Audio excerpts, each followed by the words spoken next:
Among other themes, the main theme of Steven Universe is change.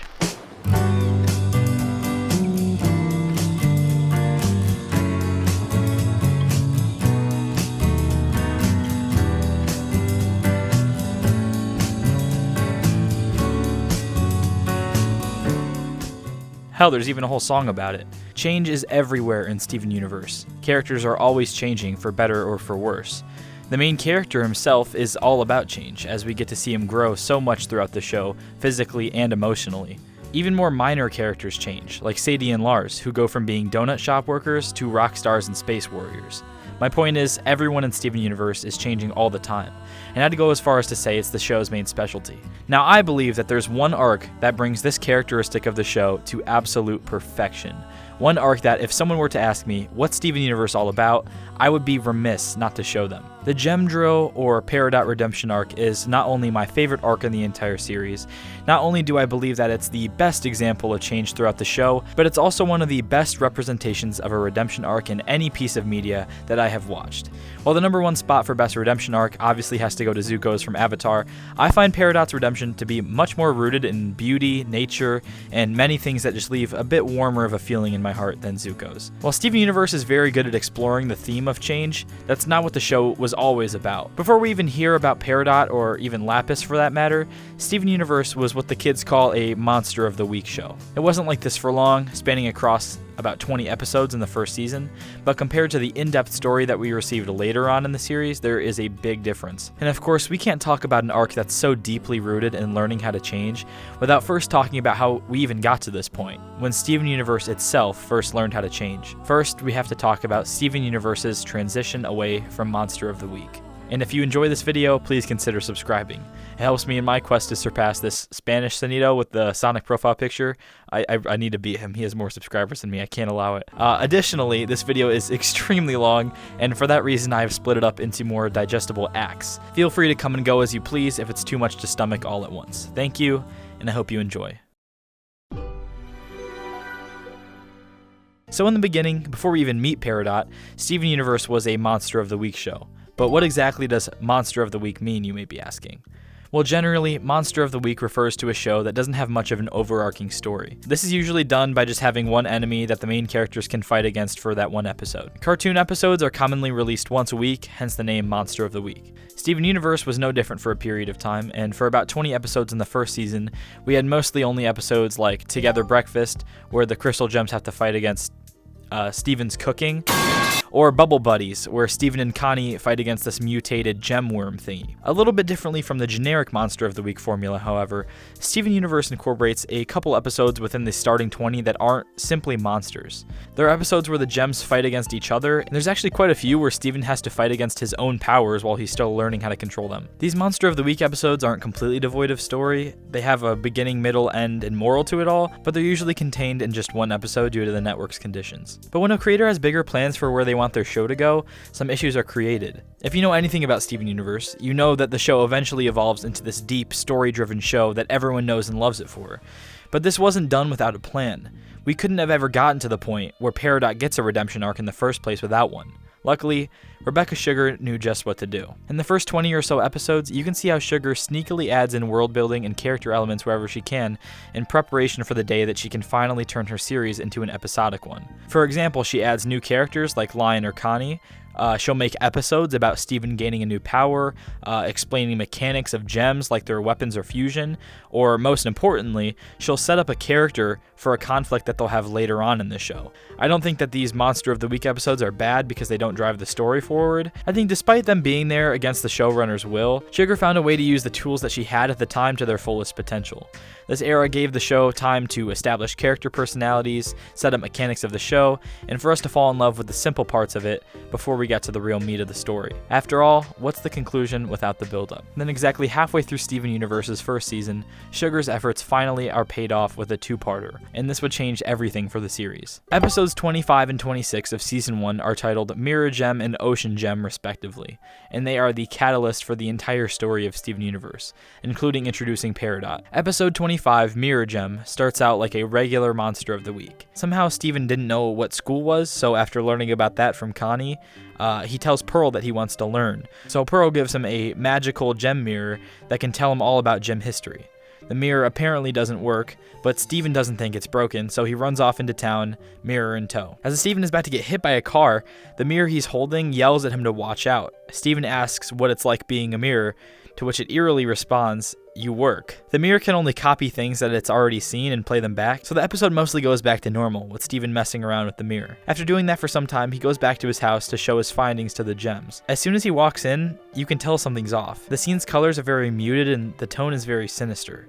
And Steven says, "You didn't tell me it's like a person," and the gems' happy expressions are wiped off their faces. When the only information you know about Steven Universe as a whole is every episode up until this point, you're on Steven's side. But when you know everything about the Gem Wars and the thousands of years of fighting and hiding and being scared for their lives that the gems went through to get to this time of peace for Earth, you start to see where their fearful demeanor is coming from here. This is a writing technique that I like to call the blind side. One of my favorite examples of this is in BoJack Horseman, which in my opinion is one of the best written shows ever. Going into the show, you think it's just a comedy about this washed up Hollywood actor. On the surface, with its bright colors and weird premise where half the characters are anthropomorphic animals, you never expect BoJack's decisions to come back to bite him. But all that changes when in one episode, BoJack's friend Todd tells him, "You can't keep doing this! You can't keep doing shitty things and then feel bad about yourself like that makes it okay. You need to be better." After this, the show of course evolves into the deep analysis into psychology that we know it as today. This blindside technique is even the main premise of Steven Universe Future. The average viewer of the show would see all this combat and fighting in the original and not think much about the ramifications that it would have on this young, impressionable kid just because it's a cartoon. But instead of just ignoring all that, Steven Universe uses all of those experiences to explore how it affected Steven. Because of course, a real person wouldn't be able to just go through all this stuff and be fine. In the same way, this episode is mostly a Monster of the Week episode, and then out of nowhere the viewer is blindsided with this scene. The reaction from the gems is such a good decision as well. Up until this point, the gems haven't really been seen being all that scared. They mostly just fight bravely, with the occasional bit of worry, like their worry for the sea spire collapsing and Cheeseburger backpack. In this scene, we see the gems experience genuine panic and dread. After all the terrifying monsters that we've seen them fight against, seeing them actually afraid of something has some weight to it. Even if you don't know about the rest of the show, you can tell that something's off here and this is something to really be worried about. All of this makes the following scenes much more impactful. The gems, of course, tell Steven to hand the mirror over, and Steven, He wants to be with me! politely declines. As Steven runs outside and away from Garnet's wrath, the mirror instructs him to pull the gem off the back. The music swells, and the water beneath his feet starts to form into a web. And in one of the most emotional scenes of the entire first season, Steven makes a decision that sets everything into motion. Meet Lapis Lazuli. She has crazy water powers that overpower all of the gems. She yells in triumph of her escape from the mirror, and before she leaves, she tells Steven to not trust the people that have been taking care of him throughout his entire life. In part 2, Ocean Gem. Wait, she stole the what? She stole the entire ocean? She can do that? I don't know, that seems a little overpowered, but whatever. Lapis steals the entire ocean, and the gems want to fix it and find out why she did this. They decide to drive across the newly formed desert to try and find Lapis. Then, the gems see it. A giant water pillar made by Lapis herself. I'll just get past the parts that aren't important to the story. So the gems fight against Lapis's water soldiers, and Steven pulls out his shield again, which was a big thing for him at the time, and Steven announces that he's coming up to talk to her. With Steven being the only one Lapis even remotely trusts, she decides to let him up. Let's pause here for a second, because can I just talk about how beautiful the show is? Like, look at this. Steven Universe is just full of stuff like this. Combine the art with the insanely good music, and there's not a single skip across the entire soundtrack, which is crazy for a cartoon, and the super interesting story, and you get one of the best pieces of fiction ever created. I love the show. Okay, enough glaze, back on topic. So, Steven and Lapis get to talking, and she tells Steven she took the ocean to try and stretch it out all the way back to Homeworld, since her cracked gem makes her wings unusable. Steven fixes Lapis's gem with his healing powers, and just like that, she sets off into the great unknown. Following this, we mostly go back to our regularly scheduled programming for about 10 episodes.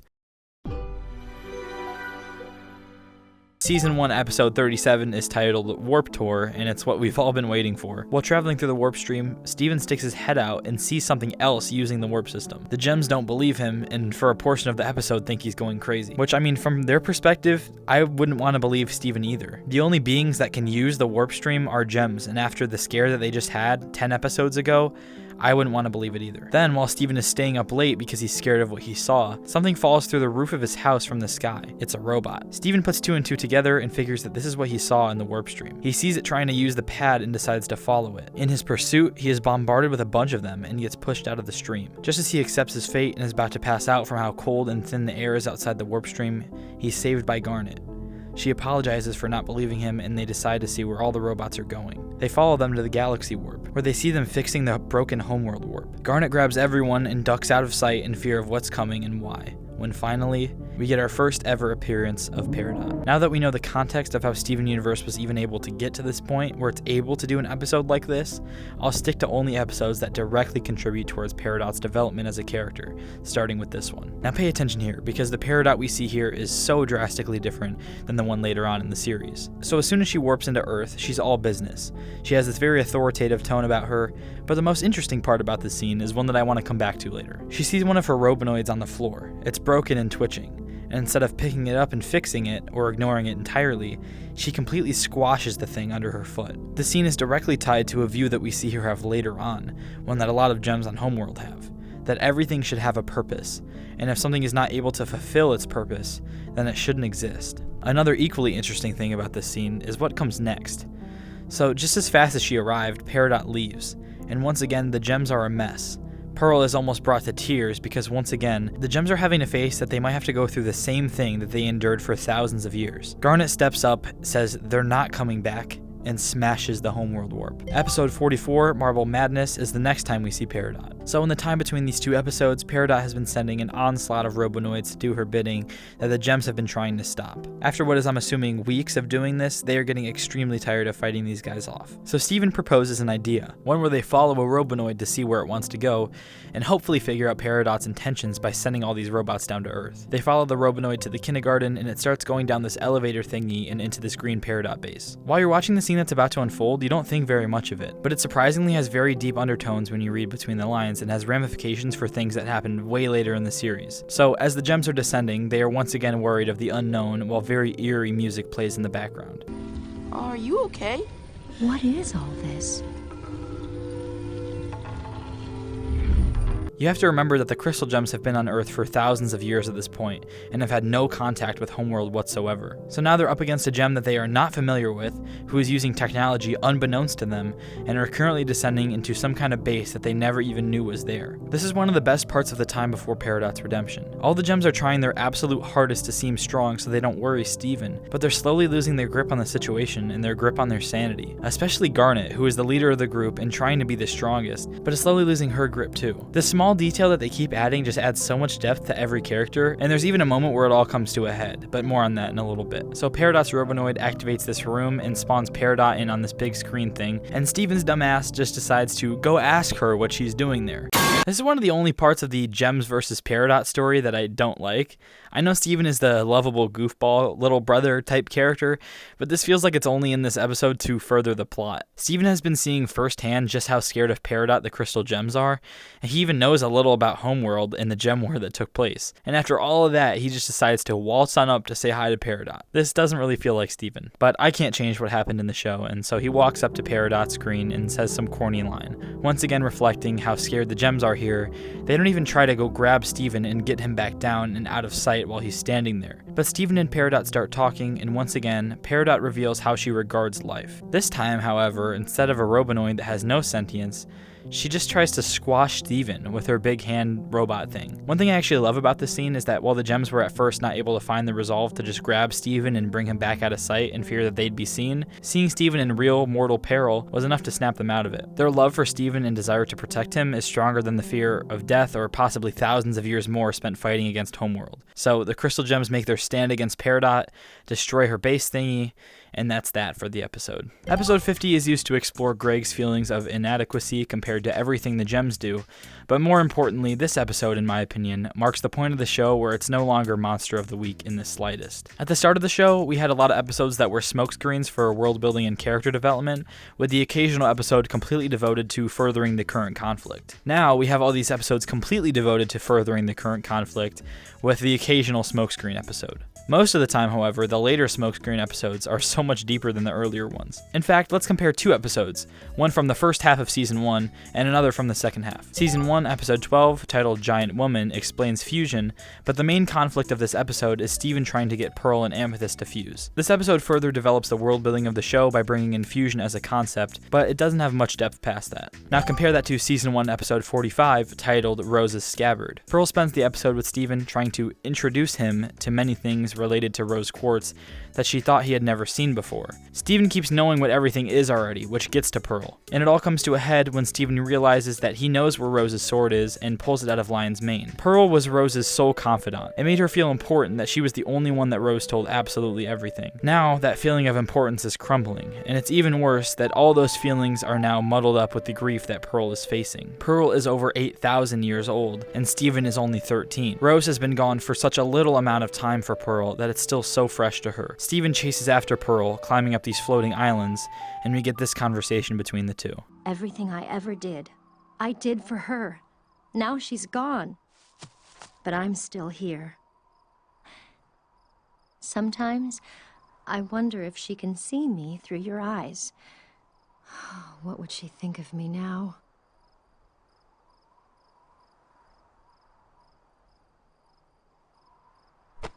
Well, I think you're pretty great.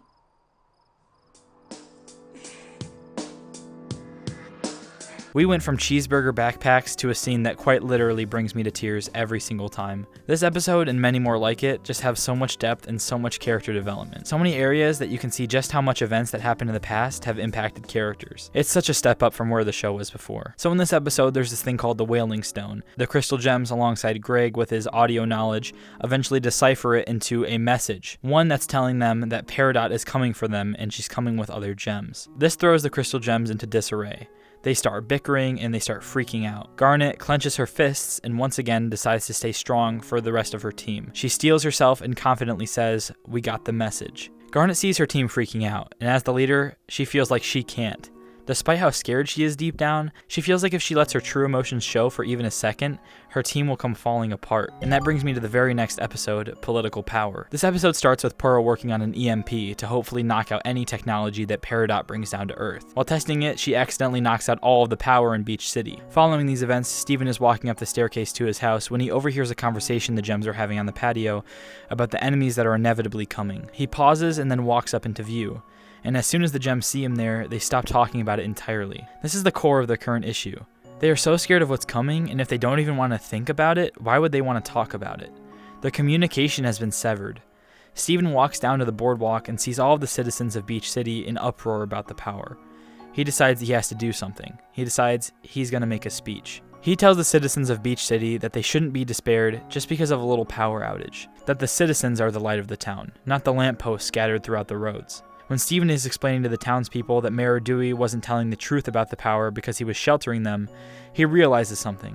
This is exactly what's happening with the gems. Knowing the state that his team is in, he decides to do something about it. He goes home and confronts the situation. And finally, Garnet makes the decision to come to terms with what's happening. She says the gems are scared. They're scared of Peridot. They're scared of her messed up view on life and the dangerous new technology that she brings. They don't know what's going to happen, and they're scared. As soon as they confront the situation, as soon as they talk about it openly, the light comes back on. The crystal gems themselves are the power. They are the light. And by avoiding the situation, they lost that light. They let this threat of the unknown overtake their confidence in themselves, and more importantly, their confidence in each other. Finally, we get our conclusion with another two-parter, episodes 52 and 53, titled The Return and Jailbreak. And for the most part, this conclusion is just that. It doesn't have much more in terms of change or build-up, and more importantly for this video, doesn't have much more new stuff in terms of Peridot's character. What we do need to know is that the gems get attacked and captured, but luckily they take down the ship that they were being taken away in. The ship crashes to the ground, and before they can capture Peridot, she goes off into an escape pod and is sent down to Earth, where she is now stranded. Season 1 was extremely important in terms of change. Season 1 is where we saw the main characters change and grow, where we saw the show itself change, and finally it gave our main characters a reason to resent and be scared of Peridot. So many times, on so many occasions, Peridot was driving the crystal gems apart. She was making them lose each other. Now, with Peridot's redemption on the horizon, not only will Peridot have to change and learn to accept her circumstances and those around her, but the crystal gems will have to learn how to accept Peridot as well. And after all the damage she's done, she'll need to do a lot to make up for it. So let's see how she fares. Season 2 and a little bit leading into Season 3 contain the most important moments for Peridot's redemption arc. Most of the early episodes of Season 2 that contain or involve Peridot, however, are just the gems chasing her down and trying to capture her while some other internal conflict is happening. So we'll skip straight to Season 2, Episode 17, Catch and Release. This episode concludes the hard-fought battle from the crystal gems to capture Peridot. While Steven is sleeping one night, he is kidnapped by Peridot, and knowing that he has healing powers, she asks him to fix the homeworld warp. She has no contact with Homeworld or any other gems and is stranded on Earth, so she's trying to get home. The gems quickly track Steven down and poof Peridot, but before they do, Peridot says, "I'm the only one that knows about the," and cuts off. Steven realizes that Peridot was trying to tell them something important. He tries to use Rose's room to figure it out, but since the room can't display any new information that Steven himself hasn't seen, he's left with only one option: to unbubble Peridot and figure out what she was trying to say. Steven does just that. He goes and unbubbles Peridot, and she starts telling him about the cluster. As she is doing so, she tries to escape, but the gems stop her from leaving, and she locks herself in Steven's bathroom. After Steven explains the situation and why he did this, the gems realize that if Peridot has crucial information on this cluster, then she's more useful to them unbubbled. The next morning, Steven kindly asks Peridot to let him into the bathroom so he can get ready for the day. Steven brings her only remaining limb enhancer as an offering. Peridot takes the limb enhancer and asks for the rest of them, and while Steven grabs various bathroom items like a toothbrush or a towel, Peridot asks if each and every one of them is a weapon. Once again, reading between the lines, this scene is very interesting. Not only is Peridot scared of the crystal gems, because of course she would be, they're enemies to her, but she also gets another glimpse of what she once had back on Homeworld, her limb enhancers. I believe Peridot's limb enhancers are a symbol for her life on Homeworld. I also believe that they're a symbol for the parts of herself that she hides in order to fit the status quo, like how most gems do. This episode ends with the first real crack in the defenses Peridot puts up for herself. In a heartwarming scene, Steven tells Peridot that he knows that she's scared. She's on a foreign planet where she doesn't know any of the rules, with people who are traitors to her homeworld, but he reassures her that they're not going to hurt her. Something interesting is that every time Peridot starts to make progress in her change, she gets a little bit of a glimmer in her eye. And this is the first time we ever see that happen with her. For the first time, and from this point onwards, Peridot starts to actually trust someone. Following the first small step towards redemption, the next episode, called When It Rains, is the start of a 4-part mini arc, where an episode is dedicated to each of the 4 crystal gems alongside Peridot. We get to see as each interaction that Peridot has with the main crystal gems has a profound impact on the way she views herself, Earth, and Homeworld. This arc and the episodes surrounding it are the special sauce.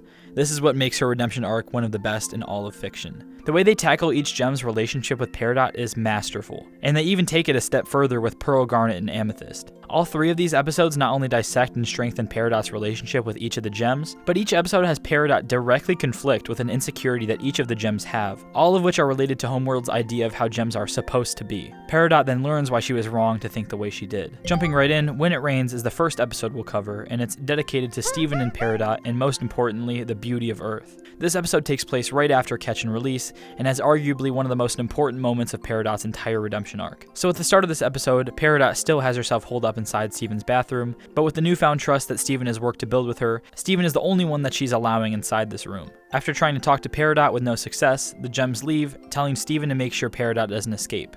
Also, there's this really cute scene before they leave. I just want to play this. Oh, Steven, there's one more thing I had to mention. What is it? I love you. Bye. See you later! I love this scene a lot. Okay, Steven lets Peridot know that the gems left and that it's safe to come out. And while hesitant at first, she eventually does come out because she thinks a thunderstorm is the cluster emerging. Steven, in a very simple yet very heartwarming scene, explains to Peridot what rain is by using his pot and lid as a model. Steven shows Peridot that it's safe to go out into the rain, and slowly but surely Peridot steps outside. She gets that same sparkle in her eye as she realizes for the first time just how beautiful the earth can be. This is the first small step that Peridot makes, where she appreciates just how different things can be across the universe. And what better a thing to appreciate than the mother of all different things, which is Earth. Another thing so amazing about the scene is how realistic it is. Well, I mean, as realistic as a show about aliens can be. Everything Peridot has ever known has been about efficiency and results. We've seen before how she regards things that no longer work or life in general. To her, everything has a purpose, and if it doesn't, it gets crushed. That's how they do it on Homeworld, at least. We've also seen how afraid she is about all these new things. Like how in Steven's bathroom she thought everything was a weapon. Which, to be fair, most things on Homeworld are weapons. Hell, even the gems themselves are weapons. Nothing on Homeworld is allowed to exist by itself. It has to exist for a reason.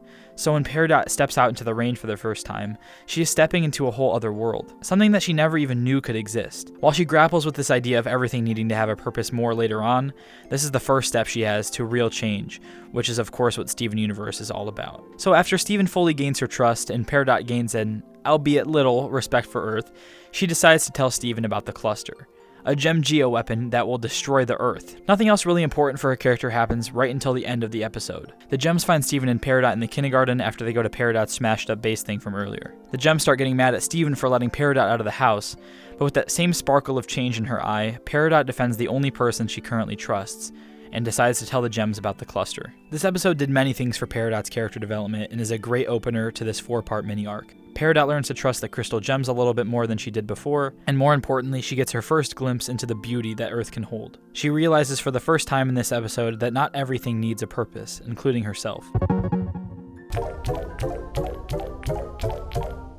But this first episode is just that, an opener, and it would be nothing without the next 3 episodes with the rest of the crystal gems. The next episode is called Back to the Barn, and it's the episode dedicated to Pearl and Peridot. This episode tackles Pearl's issues with being independent and made to serve others. It starts where the last one left off, with Peridot explaining what the cluster actually is. Everyone comes to the conclusion that they will need to build a highly powerful drill in a short amount of time in order to save the world from this gem geo-weapon. Steven, Pearl, and Peridot head off to the barn, where Pearl explains that they should have all the tools they need to get started on the drill right there at the barn. We then get this uncomfortable scene.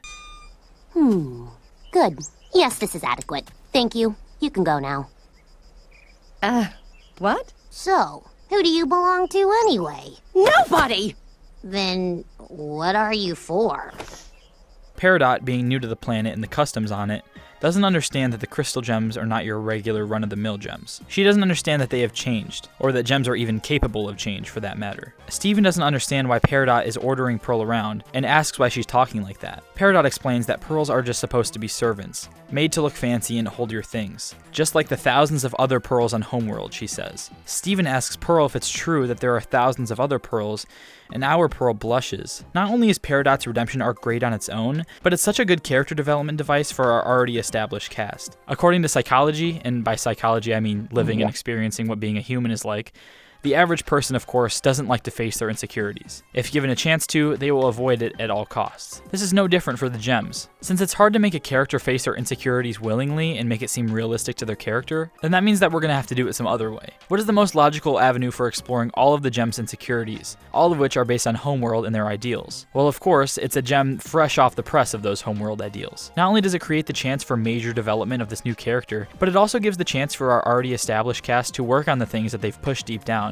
and finally face them for once. This is exactly what happens in the next 3 Perisodes. I made that. That's my word now, and I copyrighted it. So continuing on, Pearl and Peridot clash due to their ideals, with Pearl being the embodiment of rebelling against what she was made for, and Peridot being the embodiment of following orders and protocol. This argument between the two makes a lot of sense. While Peridot is in the wrong, it's easy to see her as much more of a jerk here than she's actually being. Once again, we have to remember that she has just been thrown into an entirely different world, completely separate from what she's used to. If all your life you were told don't eat bananas, they're dangerous, and constantly saw people who were eating bananas get punished for doing so, then you would be pretty averse to eating bananas. It really is important to see Peridot struggle to understand how things work on Earth, especially because she's been spoon-fed the same exact morals and ideals for 3,000 years. This episode handles that with a robot fight? So Peridot and Pearl get into a battle of engineering. Pearl wants to prove that gems can change to be whatever they want, and she's living proof of that. Peridot wants to prove that she's better than a common pearl. So in the end, after a hard-fought battle, Peridot wins. But she's confused when the crystal gems praise Pearl instead of herself. Steven explains that the thing that makes Pearl different than a common pearl is the very thing that Peridot was giving her crap about. The fact that she's so different than a common pearl. The fact that she trained herself to do all these things that a pearl isn't supposed to do, like engineering or fighting. Peridot, still confused, says, "What about the rules?" To which Garnet responds, "Welcome to Earth." I feel like this exchange somewhat gets to Peridot. After experiencing how fundamentally different things are on Earth after the whole rain scene, she was still applying the same logic of everything is built for a purpose to the one thing that was the same about Homeworld on Earth, which are the gems. After this conversation, however, Peridot gains respect for how hard Pearl actually fought to be the way that she is today. And I think that Peridot, even if it was just for a second, starts to believe that she can change too. With Peridot's newfound respect for Pearl and a measure of reluctance, she tells Pearl that it's actually quite impressive she could learn to do all those things in the first place. She says that they should get to work together as equals, and the episode ends. The next episode is called Too Far, and this is the episode between Peridot and Amethyst. It explores Amethyst's insecurity with where she came from, the circumstances in which she was made, and the way that she looks. This episode starts out with Peridot talking into her log, a tape recorder that Steven gave her. Peridot starts talking about her begrudging collaborative approach to constructing the gem drill. She makes fun of all the crystal gems singing and crying, and singing while crying.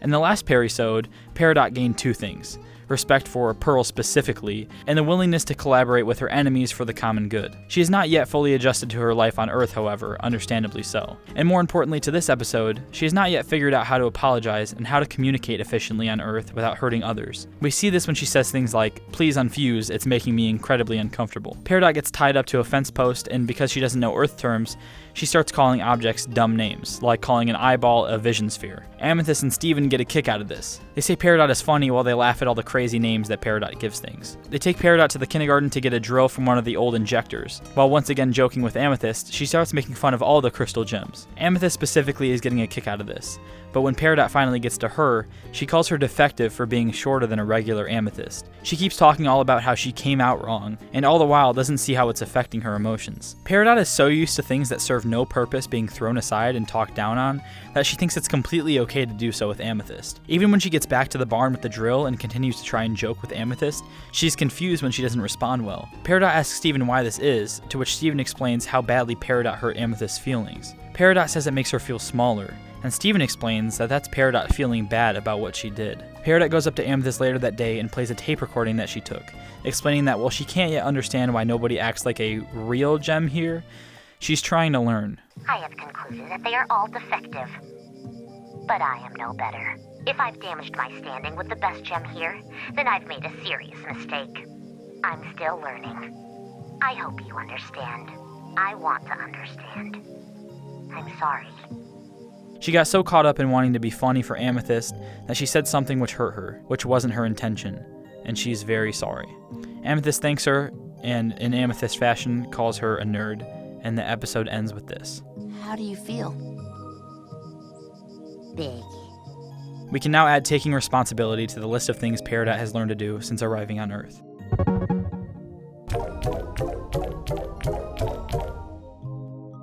This is one of the biggest episodes for Peridot's redemption arc, because not only do we see her take responsibility for her actions, we also see her finally admit to one important thing: the fact that she's trying to learn. This episode does a lot to, ironically, humanize her. Peridot realizes that learning how things work here and how to communicate is going to take time, and she might accidentally hurt others along the way. While that's a factor that is mostly out of her control, she has a factor that she can control: her ability to take responsibility for the harm that she caused and apologize. Hearing her admit that she's doing the best she can to learn is so utterly heartwarming, especially when you think back to the robot-crushing, Steven-destroying menace that she used to be. Taking a villainous character, explaining their motivations, and humanizing them is the core of what a redemption is.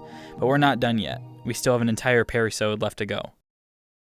So the issue is, the Garnet and Peridot episode is actually the last episode of the entire season and takes place after the conclusion of Peridot's redemption. But the contents of the episode, the actual character development between Garnet and Peridot, take place in the past before Peridot redeemed herself. So I'm just going to do this chronologically in terms of the story as to avoid confusion. The Garnet and Peridot Perisode is titled Log Date 7152. And it takes place across multiple days/entries in Peridot's log. This episode, like the others, deals with Peridot's struggle with things that exist just to exist. One of the biggest things that doesn't exist for a purpose is having fun. This episode shows Peridot experiencing many fun parts of Earth, while simultaneously learning why it's okay for those meaningless things to exist in the first place. Despite this episode working like a clip show, it actually has some very important moments, some of which we even see affect Peridot for the entire series' run. So for this episode, I'll go scene by scene, examining each one. In the first scene, Peridot is studying the life on Earth, and she realizes that each and every species has fascinating qualities to them. In this scene specifically, she's watching a ladybug fly in intrigue. Continuing with this interest, she climbs on top of the roof of the barn where Steven's dad is working, and just pushes him off of the roof in a test to see if he would fly like the ladybug. Luckily, I'm assuming using her future vision, Garnet is there to catch Greg, and she starts yelling at Peridot for pushing him off, explaining how humans are less durable than gems, and how he could have seriously gotten injured. Peridot says, "How was I supposed to know that?" And Garnet gets a look on her face. she realizes that this genuinely doesn't come naturally to gems. We even see this displayed in another episode, where Rose puts baby sour cream in danger while Greg is watching him because she doesn't know how fragile humans are. Garnet realizes that there was no other way that she would have known that that was wrong to do without learning it first, especially because she hasn't really had any interactions with humans other than Steven, who is only half human anyway. While cleaning, Peridot finds a pair of shorts with aliens on them. She is intrigued by the thought of appearance modifiers that aren't welded to your body, and puts them on and starts messing around. Garnet sneaks up on her and says nice shorts, to which Peridot rips them up in embarrassment of her being seen having fun for once. I actually feel like the scene has a bit of a deeper meaning than it lets on. Peridot is embarrassed here because by this point, she's fighting with herself to not do things the way people do it on Earth. Despite how much fun she was having trying the shorts on, Peridot is so used to the way things were on Homeworld. And in this moment, she realizes that she's losing the part of her that's superior in her eyes. This moment pushes her to the point where she gets embarrassed enough to literally tear the shorts off of herself. Also, this marks the start of Peridot's love for aliens, which is really cute. The following scene shows Peridot working on welding something for the drill when Steven walks up and gives her some homemade limb enhancers for her to wear as a gift. Peridot asks Steven why he'd give her these, and Steven explains that they're a gift, something you give to someone else to show that you care about them. He says that when you get a gift, you say, "Wow, thanks." A little side note here, but after Peridot learns that this is what you do when someone gets something for you on Earth, she uses this phrase for the rest of the entire series, which I think is very good writing. And wow, thanks! Wow, thanks. Wow, thanks. Wow, thanks. This piece is called Wow, thanks. Wow, thanks for the barn!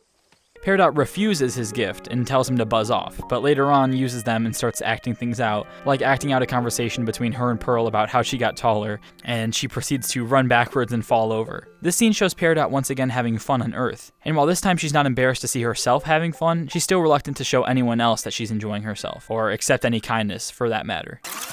This scene shows Peridot reading from a joke book, reading the classic "Why did the chicken cross the road" joke. She laughs hysterically at the punchline and then asks what a chicken is. While the scene is very funny, I believe Peridot was reading this book in the first place because this takes place right after her episode with Amethyst. When she said that she was trying to learn, she meant it, and now she's genuinely making an attempt to never hurt someone the way she did before by figuring out what constitutes being funny and what doesn't. If I'm right about this being the reason for the scene, which I don't think it's that much of a stretch, then I think it really shows a lot of her character. The next scene has Peridot sitting down with Steven to watch some TV, which Peridot says is a meaningless distraction. Once again, tapping into that part of her that's afraid to have fun with other people. They start watching Camp Pining Hearts, a show which actually comes back later on in Steven Universe Future. Two of the characters try to kiss, at which point Steven has to explain to Peridot that no, they are not attempting fusion. After seeing this, Peridot calls the show baseless drivel and says she will have no part in it. At which point the episode cuts to the very next scene where Peridot says, "Hour 78 of Camp Pining Hearts," and starts reciting the lines of the show from memory. Steven comes upstairs and finds out Peridot has been watching the same episode from 3 days ago, to which Peridot asks, "There's more than one?" Peridot spends hours showing Steven all these charts she's made and explaining why Percy and Pierre are objectively the best for each other. The scene once again shows Peridot learning to have fun on Earth, but it's the first time Peridot actually shares that fun with someone else in earnest. Peridot is outside when Amethyst comes up fooling around with her shape-shifting. Once again, Peridot finds it hard to understand why she would be using this ability in the way that she is, because to her it has no functional purpose. Amethyst asks Peridot if she has any requests for shapeshifting, and it cuts to Amethyst running around as a chicken, a callback to the earlier scene with the joke book. Peridot then talks to herself in her head, saying that she appreciates how much Pearl tries, and that Amethyst's company is entertaining, but she doesn't yet understand Garnet the permafusion. The next scene is one of the most beautiful and heartwarming scenes in Peridot's entire arc. The gems are working on the drill, and Pearl and Amethyst fuse to form Opal to put the drill in place. Garnet says, "Great work, let's take a break," and sits down. Apparently by this point, Peridot has had it. She says, "I can at least make sense of your existence if it's for a functional purpose, but you're not using your combined size and strength to do anything." Garnet responds that she is doing something. She's stargazing. While Peridot has spent her time on Earth learning why it's okay to change and why it's okay to just do something for the sake of having fun or for the sake of nothing at all, Garnet is a walking, talking embodiment of something that exists for, in Peridot's eyes, no purpose. Because of that, Peridot struggles the hardest with accepting her specifically. It's so hard for Peridot because, in her eyes, she has autonomy, which means she can actively control if she decides to stay fused or not. And even while she's doing nothing with her power, she decides to stay fused. Peridot can't understand it. Garnet gestures for Peridot to come sit with her, which she does. Garnet tells Peridot that they're very different, and she appreciates that, and that she can help Peridot learn about fusion. And Peridot asks how, and Garnet says, "Let's fuse." Peridot is shocked and falls over, and Garnet says, if you're not ready, that's okay. Peridot says, no, I just need a second. She gets her limb enhancers that she got from Steven, and they attempt a fusion dance. It doesn't work, but Garnet says that she's proud of Peridot for making an attempt to understand her. Peridot in frustration says that she still doesn't understand her, and Garnet says, I'm Percy and Pierre, which, accompanied by a very comedic reaction, makes Peridot instantly understand. This interaction between Peridot and Garnet is not only important for them to understand each other, but it helps Peridot realize once and for all that things can have importance even if they're not for something like efficiency or work. Another beautiful piece of Subtext is that Garnet was actually listening to Peridot for the long period of time she spent explaining her theory on Camp Pining Hearts. This is not only thoughtful and kind, she knew the show was important to her and explained things in a way that would make sense to Peridot with the things that she already knew about Earth. Not only did Peridot learn to understand Garnet, Garnet learned to understand her. In a nutshell, this episode is a shorter version of Peridot's struggle against her old ideals. She learns to have fun,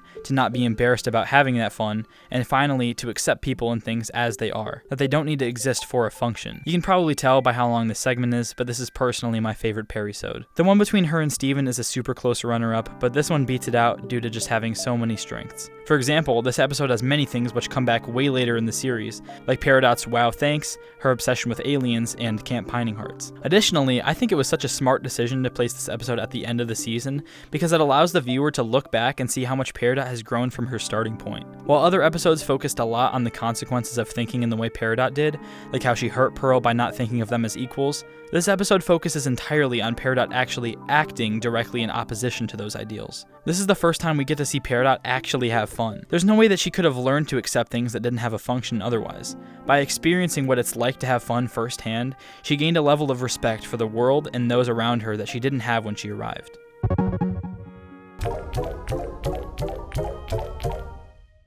I've said it before and I'll say it again, this 4-part arc is so smartly designed. Peridot learns the beauty of the world with Steven, overcomes her superiority complex with Pearl, learns how to take responsibility and apologize with Amethyst, and finally it's all paid off when we get to see her progress and fully accept her biggest hurdle with Garnet. Peridot is an antithesis to all the crystal gems, and at exactly the same time as we see Peridot grow, we see the other gems grow right alongside her by facing the things they normally didn't want to think about. However, Peridot's redemption arc is not over just yet. We need our capper to this arc. It's time for Peridot to put everything she has learned into practice. Episode 23, titled It Could Have Been Great, starts with Peridot doing just that, putting her hard work into practice. Peridot just happens to be using an electric drill, and Steven says it's music. He starts playing his ukulele, and Peridot doesn't understand what the point of it is, tapping into those old thought patterns again. Steven explains that the point is just for the music to sound good, and in just a few short sentences, Peridot understands and even starts singing along. This is so drastically different from the Peridot we once knew, and those 4 episodes of character development definitely paid off. Something that would have been absolutely out of the question for Peridot to participate in before is now much easier for her to understand and go along with. The only thing the gems need to stop the cluster now is the location of where they need to actually drill to reach the cluster. That information, as Pearl suggests, may be on the moon. All the gems hop online and teleport to the diamond base on the moon. After accessing a gem console and getting the data they needed, the gems watch in horror as Peridot pulls up a hollowed out version of Earth, a version where all life would have gone extinct, as Peridot explains all the great things about it like it's no big deal. But to Peridot, it really isn't. Peridot exclaims, "What were you thinking shutting all this down? It could have been great." And the gems yell at her. Once again, it's extremely easy to see Peridot as this terrible person here from our human viewpoint. But think about what she's learned up to this moment. She learned how to respect things on Earth, like how to respect change, how to respect things that don't have a function, and how to respect organic life. But the key word there is respect. She still has this idea in her head that there is a more efficient way to go about things, a better way to go about things. And of course, after being on Homeworld for thousands of years, when she sees this great colony, she of course would take that over life on Earth any day. She doesn't yet see the destruction it would cause. She just sees the good it would do for her homeworld. The crystal gems, however, do not see it that way. After really sitting with the beauty of life on Earth for a long time and protecting it for thousands of years, seeing Earth portrayed this way is painful for them, understandably so. They yell at Peridot in distress of what they're seeing and what she's saying. Garnet even gets so angry that she completely smashes the gem console. Following Garnet's outburst, we get a very interesting conversation between Peridot and Steven, one that really reveals their contrasting viewpoints. Peridot says she didn't know what she said, and she was just stating a fact. She says all the Gem Rebellion did was delay the inevitable being Earth's destruction. Steven responds with this. It's not the way they see it. They've spent thousands of years trying to protect the Earth. I thought maybe you finally understood why.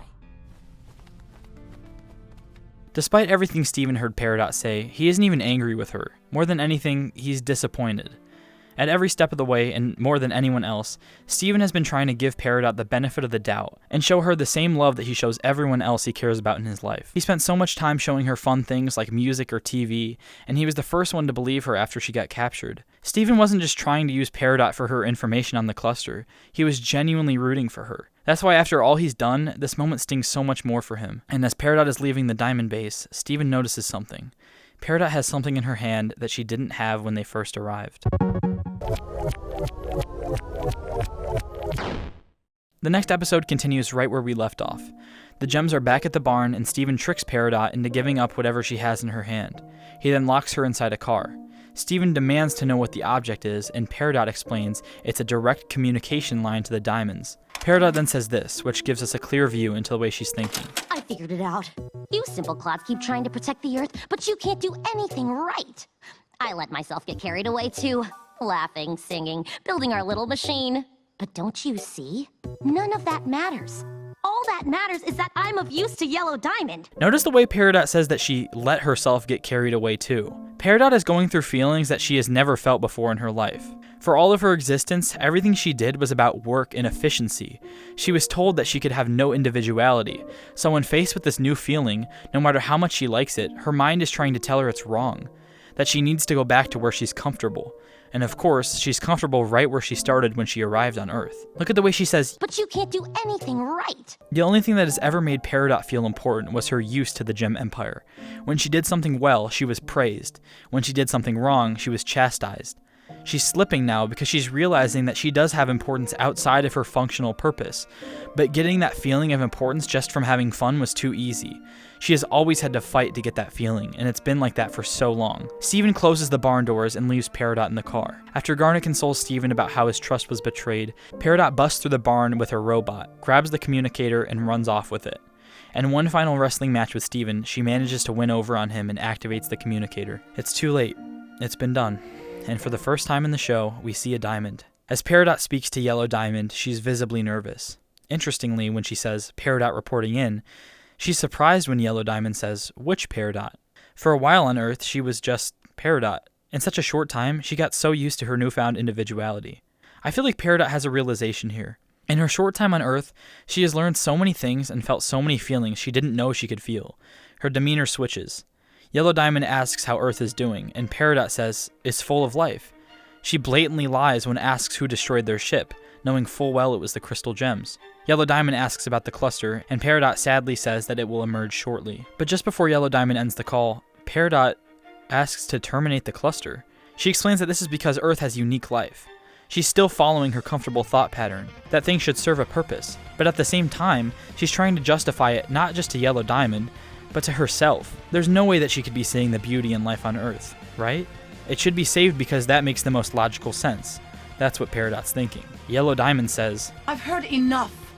I don't care about potential and resources. What? I want my cluster, and I want that planet to die. Just make that happen. And in this moment, Peridot is faced with the way she used to think about life. Her cold, calculating way of doing things. And after everything she's been through, she can't go back to the way she was. In that moment, Peridot realized that she was the only deciding factor in whether Earth survived or not. After everything the crystal gems helped her experience, individuality, life, love, faced with the reality of the decision to destroy it all, she finally came to her senses and stood up for herself. For the first time, she stood up for what she personally believed in. No! I won't do it! I can tell you with certainty that there are things on this planet worth protecting! What do you know about the Earth? Apparently more than you clod! Not only this, but by insulting Yellow Diamond, Peridot willingly put herself in danger to protect the Earth.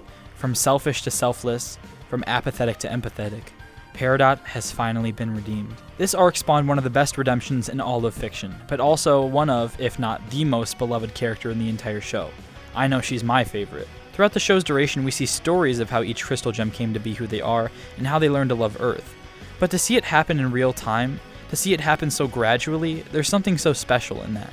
The moment you see Peridot start to make a change for the better, you're immediately rooting for her right along with Steven. Whenever she apologizes, whenever she learns to enjoy herself, Whenever she learns to accept those around her, it leaves you feeling good, and when she backslides, you feel bad.